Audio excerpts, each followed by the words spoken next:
Hello प्यारे बच्चों, आज हम करने वाले हैं कार्यपत्रक 31 हिंदी की व्याकरण का। आज का आपका विषय है। ठीक है, तो आज हम पढ़ेंगे उपसर्ग और प्रत्यय के बारे में। बच्चों, आप लोग ज़्यादातर कंफ्यूज हो जाते हैं, तो आज हम इसी को क्लियर कर लेंगे। ठीक है, राइट। तो सबसे पहले समझते हैं उपसर्ग के बारे में। हम बातचीत में कई बार एक ही शब्द का कई बार प्रयोग करते हैं। ठीक है, और कई बार कुछ शब्दों में कुछ वर्ण या शब्द जोड़कर नया शब्द भी बना लेते हैं। यह कार्य कोई विद्वान नहीं, एक सामान्य व्यक्ति भी कर सकता है। ठीक है, इसे कोई आप और हम कोई भी कर सकता है। तो शब्द निर्माण का यह कार्य समाज में जाने अनजाने में होता है।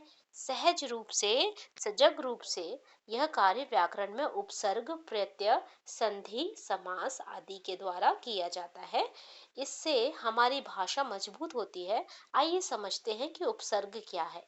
सबसे पहले समझते हैं उपसर्ग क्या है। ठीक है, तो उपसर्ग दो शब्दों से मिलकर बना हुआ है। ठीक है, उपसर्ग दो शब्दों उप प्लस सर्ग से के मेल से बनता है। उप का अर्थ है समीप, सर्ग का अर्थ है सृष्टि, बनाना या निर्माण करना, जिससे इसका अर्थ है आस पास में रख कर दूसरा नया अर्थ वाला शब्द बनाना। जैसे हार शब्द के पहले प्र उपसर्ग लगा दिया गया तो नया शब्द प्रहार बन जाएगा। इसका नया अर्थ हुआ मारना। ठीक है, प्र अगर हमने हार से पहले प्र लगा दिया तो क्या बन जाएगा? प्रहार। उसका अर्थ बदल जाएगा। तो इससे पता चलता है कि उपसर्ग शब्द के पूर्व में जुड़कर इसका अर्थ बदल देते हैं। उपसर्ग मनुष्य की मूंछ की तरह सदैव आगे ही लगता है। ठीक है, तो आपको याद रखने योग्य बात यह है कि आगे ही लगेगा। अब आप मूंछ का अगर आप हमेशा एग्जाम्पल याद रखोगे तो आपको पता चल जाएगा उपसर्ग आगे ही लगता है। ठीक है, मूंछ जैसे मुंह के आगे लगती है, ऐसे ही उपसर्ग भी आगे लगता है। जैसे मूंछ के लगते ही मनुष्य के चेहरे में परिवर्तन दिखाई पड़ने लगता है, उसी प्रकार उपसर्ग भी शब्द के रूप और अर्थ को परिवर्तित कर देता है। उपसर्ग के विपरीत प्रत्यय मूंछ की तरह पीछे, पूंछ की तरह पीछे लगता है। ठीक है, तो देखो कितना अच्छा आपके लिए ये उदाहरण दिया हुआ है कि पूंछ पीछे होती है, इसलिए ये क्या होगा? प्रत्यय भी क्या लगेगा? पीछे लगेगा। ठीक है, सो उपसर्ग, उपसर्गों के अपने अर्थ होते हैं, फिर भी इनका अलग से प्रयोग नहीं होता है। ये अन्य शब्दों के साथ मिलकर उनके एक विशेष अर्थ का बोध कराते हैं। इनके साथ मिलने वाले शब्दों को मूल रूप से कहा जाता है। ठीक है, इनके साथ लगने वाले शब्दों को मूल रूप से कहा जाता है, इस्तेमाल में लाया जाता है। तो हिंदी में 5 प्रकार के उपसर्ग प्रयोग किए जाते हैं। ठीक है, तो 5 कौन कौन से हैं ये देखते हैं। देखिए, 5 तरह के उपसर्ग यूज किए जाते हैं। पहला है संस्कृत के उपसर्ग। इनकी संख्या 22 है। आ, अति, अधि, अनु, अपि, अप, अभि, अव, उत, उद, उप, दुस, दुर, नि, निस, निर, प्र, प्रति, परा, परि, वी, सम और सु। ये संस्कृत के उपसर्ग हैं। ठीक है, अब हिंदी के उपसर्ग की संख्या 10 है। अ, अन, अध, औ, अव, उन, क, कु, दु, नि, भर, स, सु और बिन। ठीक है, और उर्दू के उपसर्ग की संख्या 12 है। ठीक है, कम, खुश, गैर, दर, ना, बे, ला, बद, बर, सर, हम, हर।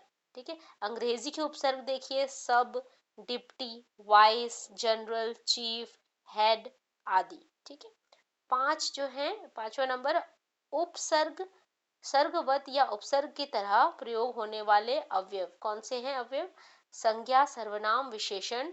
अतः, अतः, अंतः, अ, चिर, पुनर, बहिर, सत, पुरासम, सह, अन, अंतर, का, कु, न, परा, स, अलम, आविस, तिरस, पुरस और प्रादुर।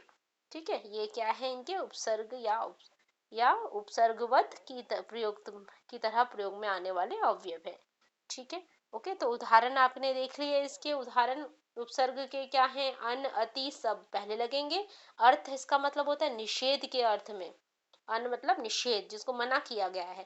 ठीक है, अति मतलब अधीर, अधिक, ऊपर। सबका मतलब अधीन या फिर नीचे। ठीक है, उपसर्ग से बने हुए शब्द क्या क्या हैं देखो, अनमोल, अलग, अनजान, अनकहा, अनदेखा इत्यादि। ठीक है, अति से बने हुए शब्द अतिकाल, अत्याचार, अतिरिक्त, अतिशय, अत्यंत। और सब किससे बना हुआ, सब जज, सब कमेटी, सब इंस्पेक्टर। तो इंग्लिश वाला तो आसान ही होता है। ठीक है, आप आसानी से बना सकते हैं इसको। ठीक है, पहला प्रश्न देखिए, सबसे पहला प्रश्न है आपका प्रश्न एक।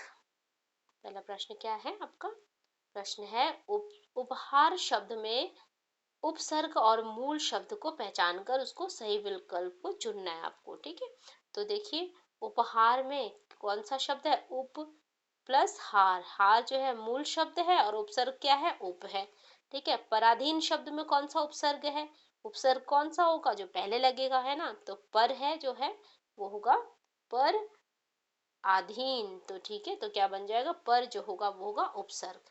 ठीक है, प्रश्न तीन देखिए, निम्नलिखित उपसर्ग के नए शब्द बनाइए। आपको नए शब्द बनाने, अति से क्या बनाओगे, अत्यधिक, अतिक्रमण, ठीक है, अत्याचार, अत्यंत।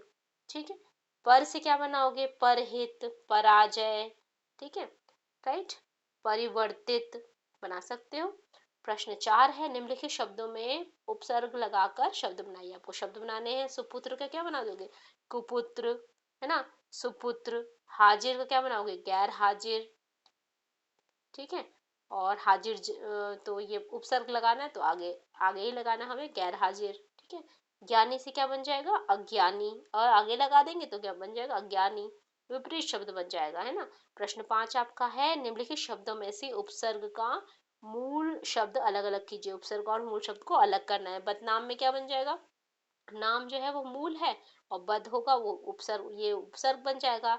आजन्म में आ जो है वो उप बन जाएगा उपसर्ग, और जन्म जो है वो मूल शब्द है ना। तो आप समझ ही गए होंगे आंसर्स किस तरह से करना है। और आप, आई होप आपको ये एक्सप्लेनेशन बहुत अच्छी लगी होगी। उदाहरण बहुत अच्छे दिए हुए थे इस वर्कशीट में, और आप अब शायद ही कभी आप भूलेंगे अपने जीवन में, कभी भी आपको कंफ्यूजन नहीं होगी उपसर्ग और प्रत्यय में।